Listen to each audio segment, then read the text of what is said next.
kalau tak dirawat ataupun kalau tak dirawat, ulcer tu sendiri akan hilang. Tapi sifilis tu tak hilang. Sifilis tu akan masuk ke dalam badan. Oh, tu bahaya lah tu. So fasa ulcer tu adalah fasa yang sangat penting untuk kita rawat. Sebab jangkitan dekat situ je. Alright.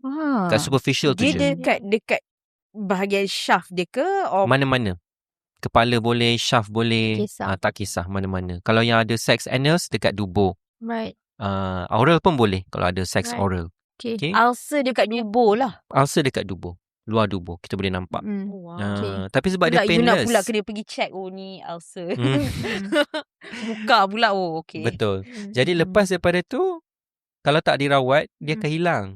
Satu, kenapa orang tak datang untuk rawat? Sebab dia painless. Ingat dah tak ada kan? Ingat dah hilang. Padahal dah masuk darah. Dah masuk dalam darah. Tak, tapi macam kalau kat dubur tu memang you tak boleh check lah. Faham tak? Dapat rasa. Tak boleh dapat rasa. You mesti rasa uneasy, Rasa right? uneasy.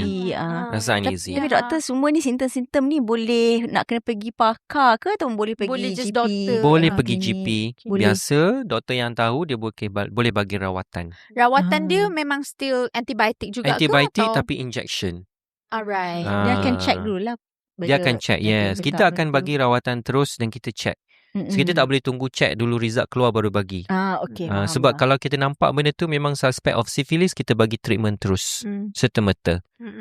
So, syphilis ni pun berlaku disebabkan unprotected sex. Betul, unprotected sex. Yeah. Most of it is because unprotected sex lah kan? Betul.